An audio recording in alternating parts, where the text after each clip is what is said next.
G'day. So I'm going to do a bit of an episode on building some 671s. So a couple up there on the shelf for another job, but this is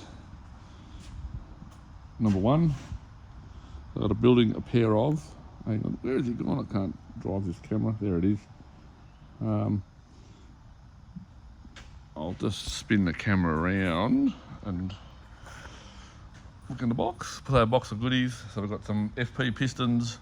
We're using genuine liners, genuine ring sets. There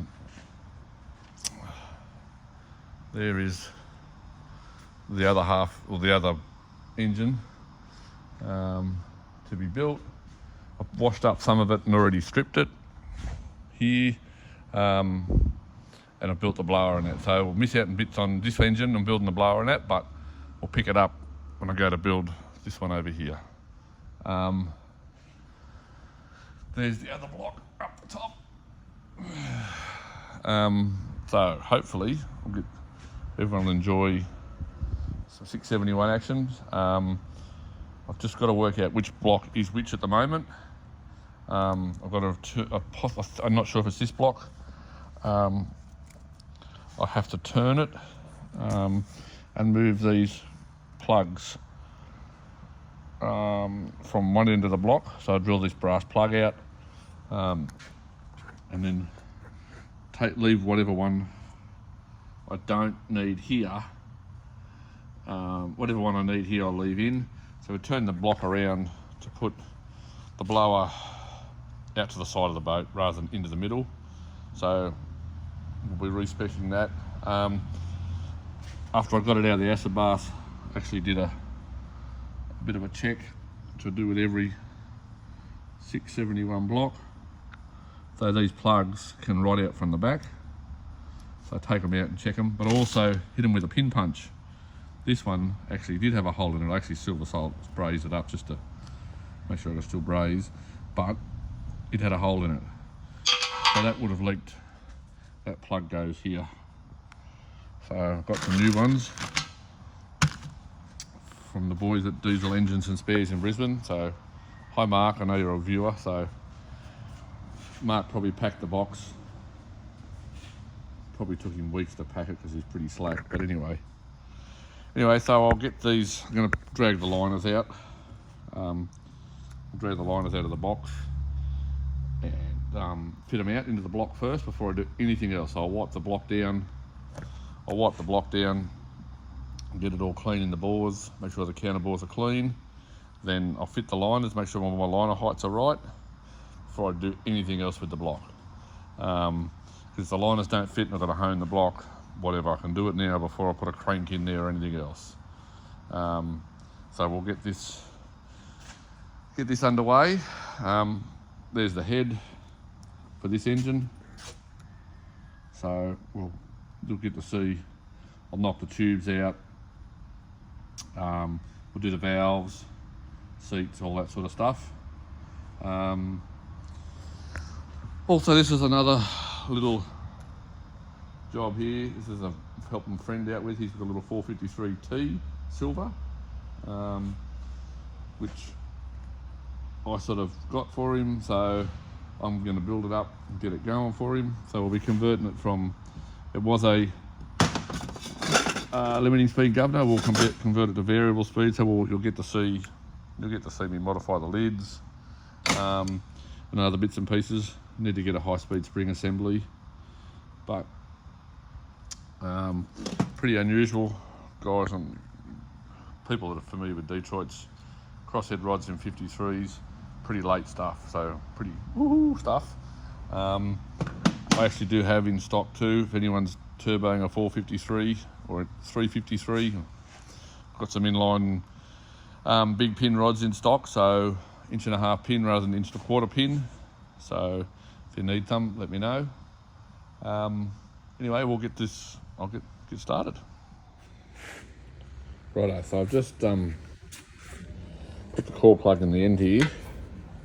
Burned in with a ratchet. I'll just buzz it back out a second. Probably should have.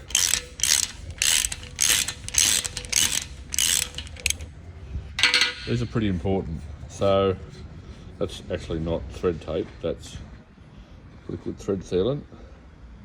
And there's also an aluminium washer which goes on there. So, dust out of it.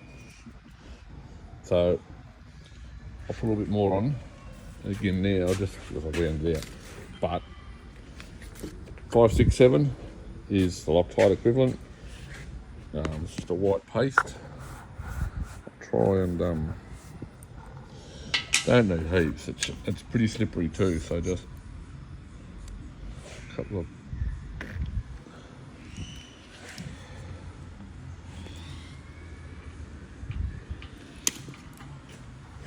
Okay, then just spread him round.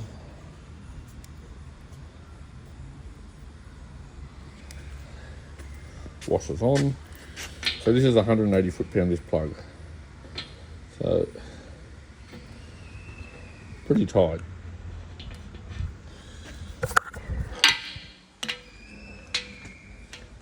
Don't worry, tomorrow I'll have the GoPro on the job. We'll have a video. Might even do a little bit of live stuff if I can. Work out how to do it on the phone. Okay. Wind it in. Take out the snap-on tension wrench, which is set to 180 foot-pounds. Pretty hard to read, but there it is, 180 foot-pound.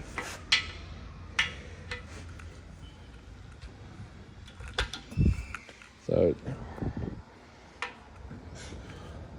it doesn't take much to get there. There you go. Clicking. And then what I normally do is a lump hammer just to make sure that washer's seated. This is what my friend Paul has done to my tools. I can't find anything that's... Anyway. Get back in the box. Good solid brass drift. I'll give him a wallop.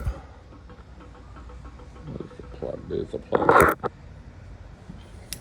So 2 hands for beginners, of course.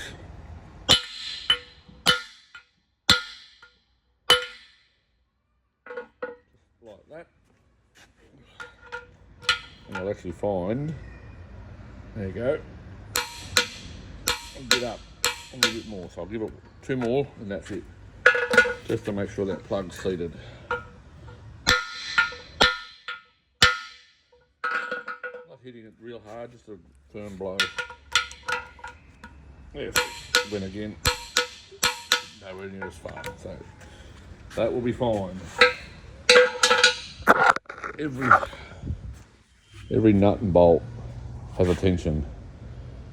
You want one of these not to leak, you do it as per the book. Every section, in the section 1, there's a tension for everything that was in section 1, all the bolts. So this book is a Bible, follow the Bible, and you will, some of it's a bit hard to follow when it comes to setting racks and governors and things, but do all the bolts and the studs and everything as per the book. Should be pretty good. This is an inline book. It's an old book. She's looking a bit sad, but I have later ones. But yeah, so everything's here. And same again in the section 3. There you go. There's the tools you'll need. Special tools. There's all the bolt tensions. It's all there. And there's all the heads of the bolts.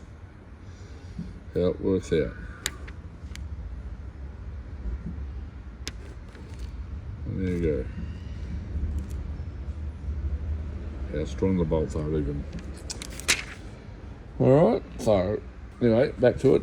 Now I've got that plug in. I'm going to wipe the block out. Probably not very exciting. I'll get a good wipe out with some thinners, nice dry rag, clean it around the counter bores and dig out the inserts, and then we'll fit each liner, and then I'll number them so I know which one come from where in the block. And I put them in so they're all will be they're numbered so they sit nicely. Hopefully we're going to get 46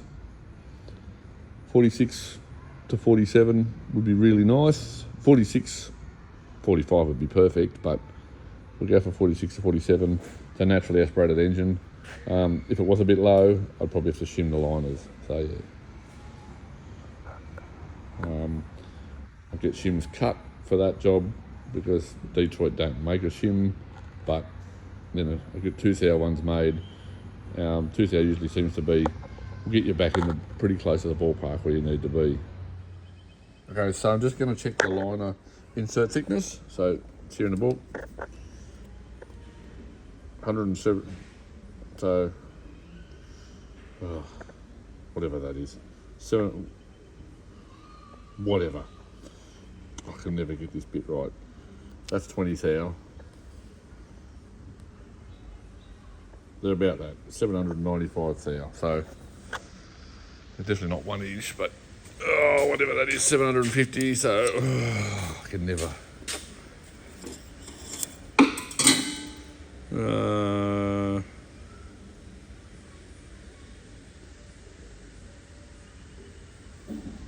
A 750 3/4.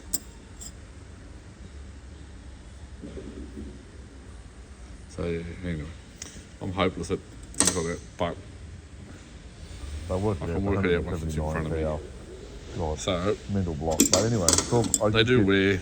Lost the word. Anyway, so somebody will be patient with me. Let's see what we got. Head injury in 2012 didn't leave me with some good frontal lobe stuff. Look at that. See, they do wear.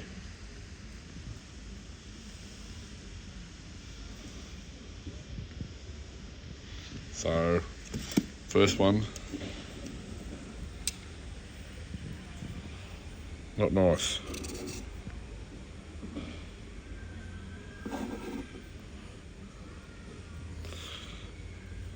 A long way off. So, we best be getting some more, find some more inserts. So there's a little bit of just some slight rust marks in the bore there, so I'm going to give this, just going to give them all a bit of a light hone just to clean them out. Also make sure that the line is nice against the block and gets good heat transfer. Doesn't take much to clean them up. It's looking a lot better there now.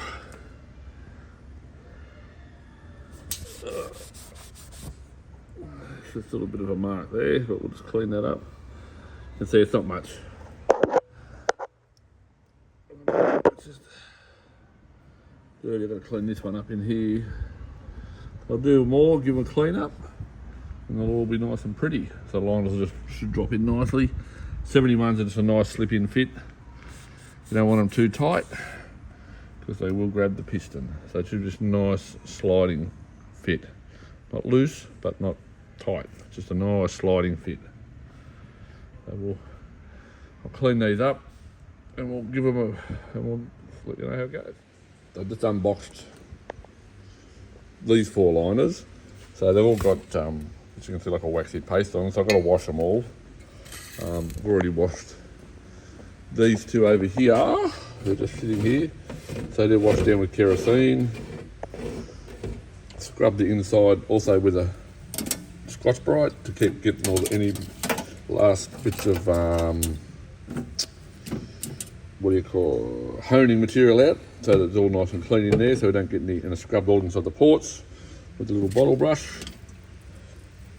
So it's just a bit hard to hold the phone at the moment. Anyway, I left me the magnet at the boat, so so I just got to wash these up now.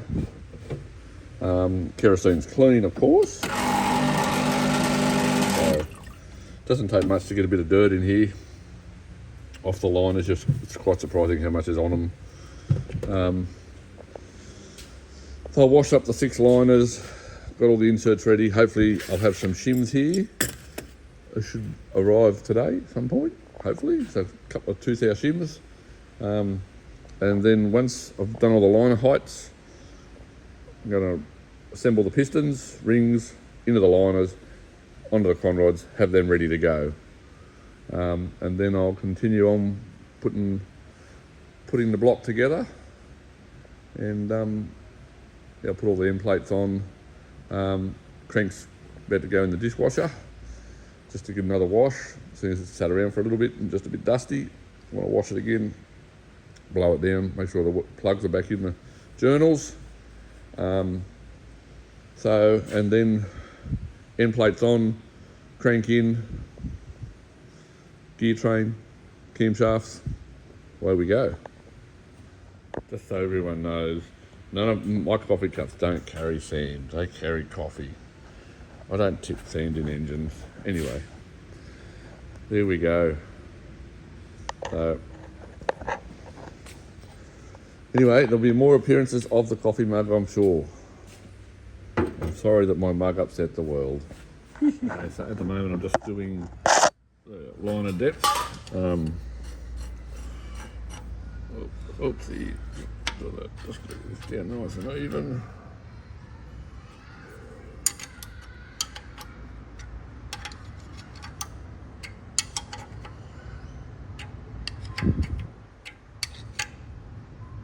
Alright, so we're looking for between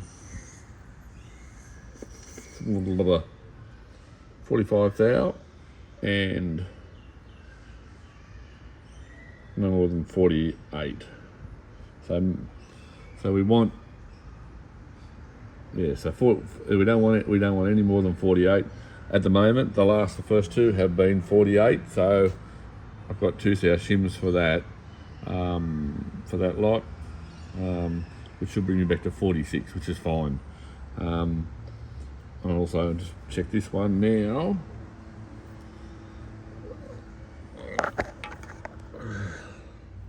All right, start again. So just doing the liner depths. Using depth bike. Should be between 45 to 48. No higher than 45. No higher than 45, and no lower than 48. Is the go. I always try for 46 to 45. So a bit hard to hold the two, but so across the corner there, there's a teat sitting on the liner, and bingo, we'll check the height. So yeah, so I'll measure all the depths. Had to hone the block a fair bit more last night actually, to get the liners to fit nicely. They're just a little bit firm after the heat of the day, and the block had cooled down a bit. I was testing them again.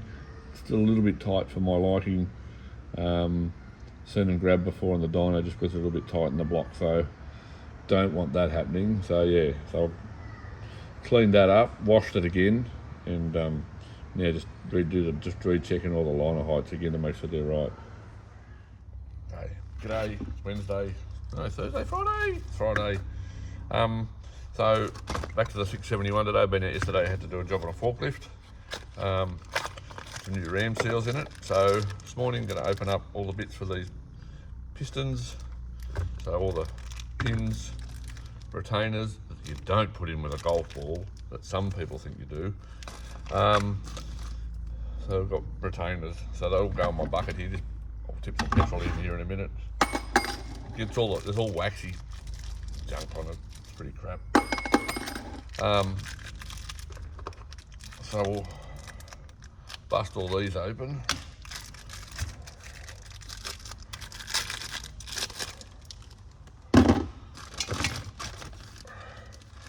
Even the bearing shell got a bit of on it. So try not to, be careful, try not to, when you open these, just not to damage the bearing or mark it. Like I just marked it then, it's not hard, but certainly don't open it on the front side. And just make sure you haven't created a burr on the back, that's all. These are all FP pistons. Customer went for FP for the pistons, genuine liners and genuine ring sets. And at the time when we got these, there'd been a bit of a shortage during COVID. Pistons and liners for genuine stuff, and FP had become, everyone was fighting for liners and pistons. So a bit of a nuisance really, which still is, it's not an issue, but they're slow sometimes getting made. Still back order on genuine cylinder kits. We're still getting an okay supply of FP, but yeah. Anyway, you can see sort of waxy, yucky and oily crud build up. So, and these are what they call crosshead pistons. So, whereas trunk is all one piece, conrod slips in, there's a bush either side, and you put the pin in, put your retainers in. Whereas we've got to assemble these. Certainly don't. This is the skirt seal for the piston. It goes in the groove here. Certainly don't go and soak this in your bucket of petrol when you're washing your parts. You'll end up with an O-ring 3 times the size of what it should be. We've all done silly things like that. It's a bit like hanging the silicon rocker cover gaskets for a Detroit on the wall. You don't hang them on the wall because they stretch, and then you never get them back in. So anyway, I'll bust these down, get them washed up, and then we'll have another look, and then we'll start putting some pistons in the liners, and getting all that set up. And I'll even find some conrods maybe to put on there, might be helpful. I'll get them out. They're already stacked on the pallet, washed up, clean, ready to go. They've been checked for straightness. I had 2 bent ones in this engine, so I acquired 2 more, which I had in stock. Yeah, they were bent from from someone going backwards in the boat, water up the exhaust, and it did a bit of stall, and then someone started it, and it bent 2 rods. But that was 25 years ago, and it still ran. Actually, just has a polish. Conrods aren't here. The customer's got them. There's actually just a polish mark on the conrod. Was clipping the liner the whole time. Never broke it. Never. It just had a rumble. Not even really a rumble. Just was a little bit fluffy. So anyway, we'll get these washed up. There's all the liner shims for when we go to put the liners back in the block. These are 2 thou, so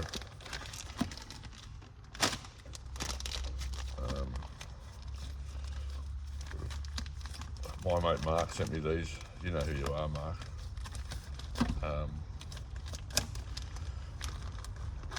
Of course, I've used up all my stock. I'll tell you what, my parts department's terrible sometimes. Never notifies me.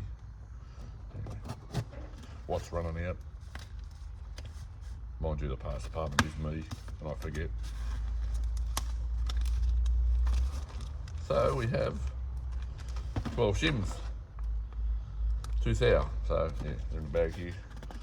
I've got enough to do both engines, so I'm thinking the other one will probably need insert liner shims as well. Not 100% sure, but if not, I've got some for stock. Righto, get this sorted. I'll get these washed up. Pretty boring process.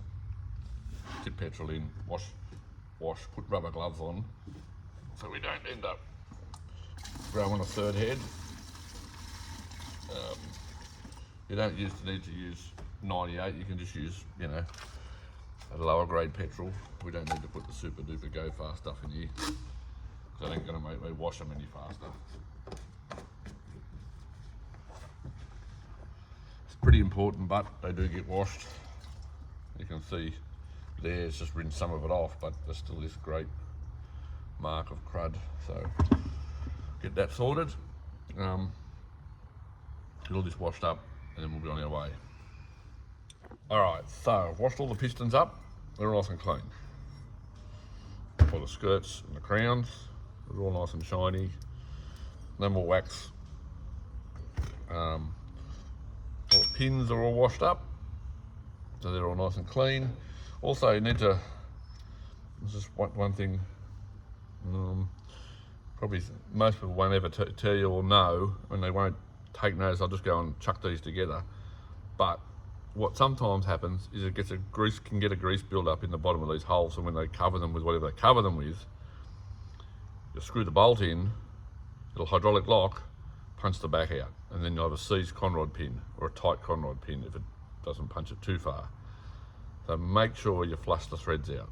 It's like, otherwise you could end up with an engine failure before you even do the first half of a revolution.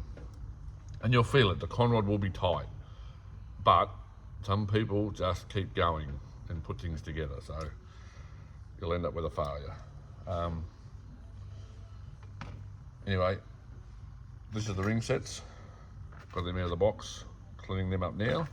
They've all got preservative on them as well. Bit hard to see, but they do. So there's two sets of expanders for the oil ring that come. A white set, which is the heavier set, and the orange set, that's the lighter set. So this is for non-turbo and urban transit vehicles. So this is a non-turbo engine. So urban transit is like coach, does lots of idling, so round town idling. These are for turbo engines and general use. I think sometimes it tells you, it used to tell you what the tension difference was, but they no longer do. But you get, these are pretty instructions, comes with the rings, and make sure you follow it, because there's you have a chrome top oil ring, and then you have a black non-slotted oil ring, and then you have two slotted. So you can get the angle there, you can see the slots on them. And they go like that. So that's why these pistons have to go in from the bottom, because of the design of the ring. See if I can get it on the twisted apart, you can get a bit of a view there. You can see, so that edge, after lots of hours, becomes like a razor blade. So if you ever strip one down, just be careful, they're like razor blades. And so angle down in the bottom. You've got to make sure, I'll show you when I'm putting my pistons on the piston shortly, that these don't overlap behind the ring. It does happen, so they can overlap like that. And then when you put the piston in, you got to put it in and smash, ring broken. You need to make sure the ends butt nicely and they stay butted and the ring can move. I'll show you that shortly. So I'm just going to wash all the ring sets up in some petrol again, get all the wax off them and everything, and then we'll start slipping them together. So I'll put all the crowns together, skirts and crowns and bearings in, and then put the rings on and put them in a liner. Righto, so I've got a nice clean bearing, slide him into crown. So the skirt will retain that when I put the skirt on. I have one skirt. No, it's not the sort you're going to pull off the shirt on a Saturday night at the pub, but whatever floats your boat. Okay, so I used a bit of the slippery engine assembly grease. I always have. You can use engine oil, fine too. It's not a must. Engine oil is fine. Just that I have tubes that I use for building the engine, so works quite well. I find it nice and slippery too. It's a little bit more slippery when you go to slide the skirt on.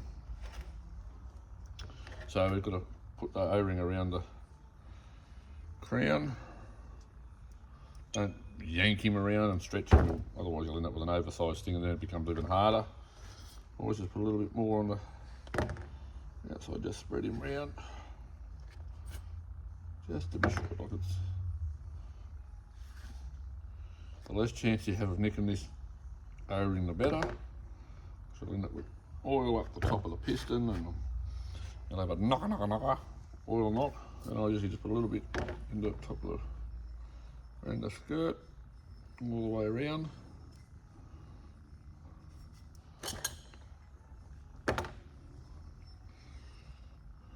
Alright, then bearings in, check, slide skirt over. There a bit. Then just line up, make sure your holes are pretty well lined up. If you put your fingers in the holes, so in like that. In like that. And just squeeze. Pop. It goes down. Done. Done. Then some lube in there and in there on either side. I did a silent recording of this because someone here a minute ago it was just, I don't need to, so I'll let that play as well just to get a bit of a visual. Alright, so it's got plenty of lube in there for the pin. There is no bearing on the top, remember, because the load is all down on the pin. The piston pushes constantly down on the pin. So see our pin, so there's no fat up the holes, see, all nice and clean. Don't put a lot more on this, just a little bit, just so you're not dragging it through the hole. Just make it all slippery all over. Because at the end of the day, when you go to assemble, you need to make sure this is clean across there when you go to put the conrod on.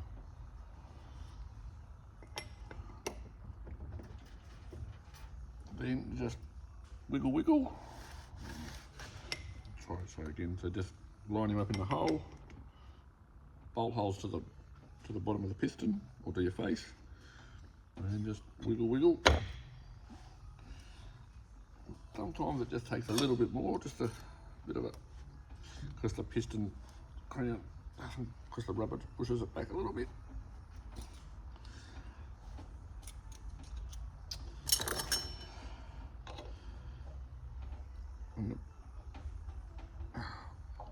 I'm not pushing very hard, I'm just gently doing it so it doesn't pop like that, pop out the other side. Okay. It's nice and free. So next, with a little bit of grease off around the edge there.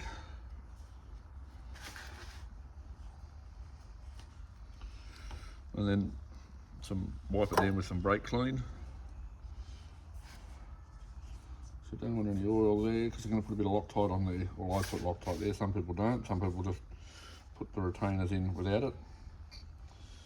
It's just a practice I taught by my best old boss, Robbo. He was a legend. The other one, not so cool. Anyway. Karma will get him one day for bad-mouthing people. So clean up the caps. Make sure they're nice and clean and dry, oil free.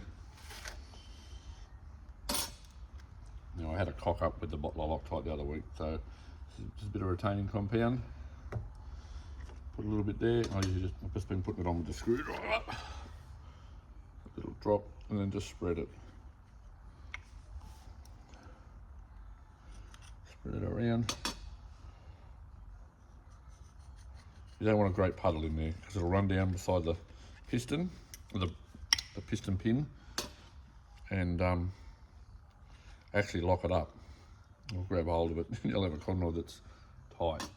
Then you've got to break it and with a bit of Loctite in there where you really don't want to be having Loctite. Whoopsie.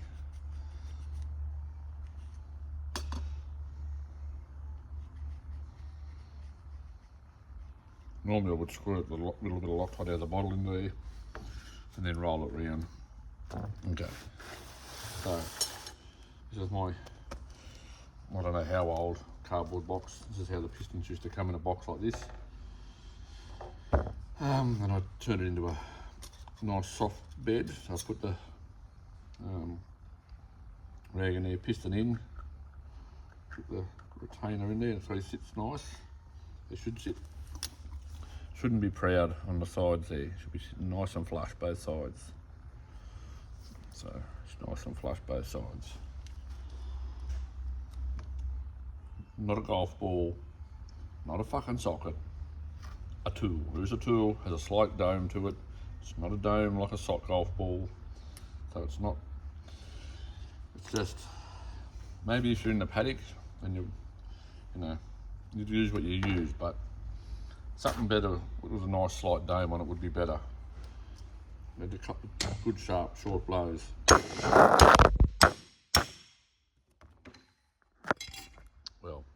fell over.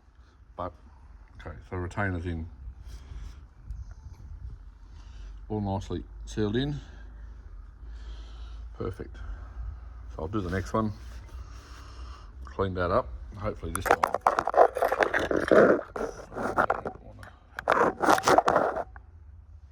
Doesn't want to do the pissy offy thing.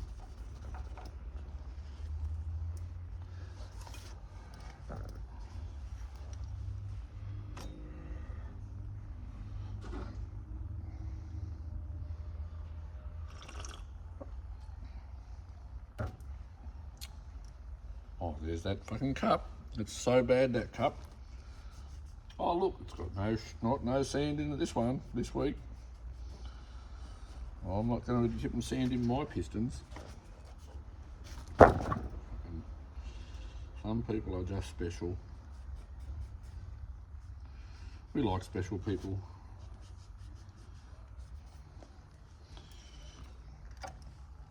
Alright, so yet again, a bit more Loctite on the screwy. Spread him round.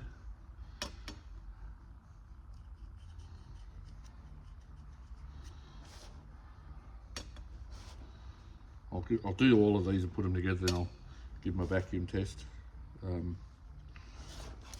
Just saves having 50 tools on the bench at once. I usually try to put them all together.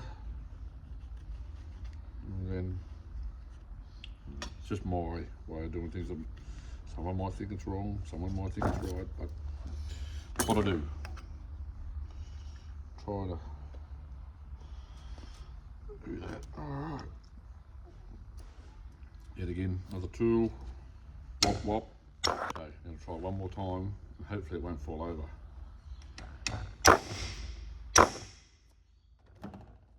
Beautiful. That's nicely recessed down into the hole. So that should be fine, touch wood, when I go to vacuum test it. So that's that piston assembled. I've already done before I forgot, anyway, but they're assembled, same. I'll put these other ones together. Then we'll do some inserting.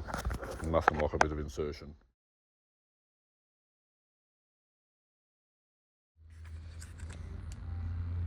Okay, so I'll pull the vacuum on this one.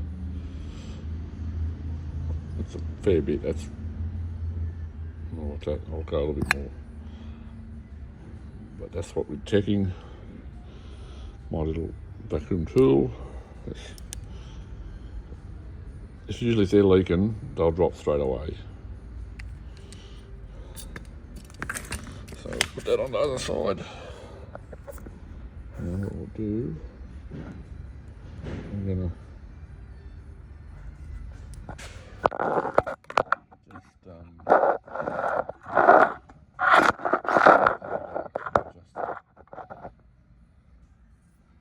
camera move out this way a little bit. And just it goes on there. Make sure it's on the middle. And then hold the hose up right. Oh, there we are.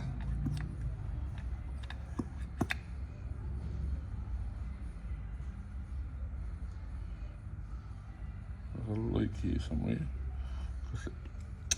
The little cap's gone and sucked to the big.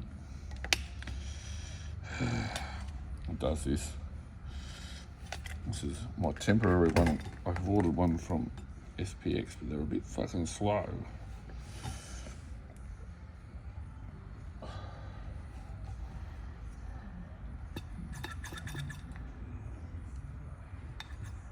There we are.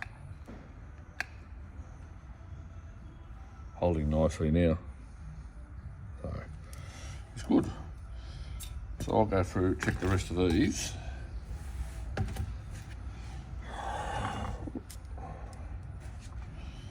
And it all should be fine. There should be no drama. Sweet.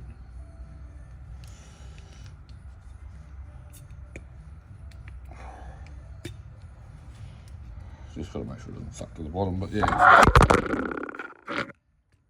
Check 4 of them out and then all is good.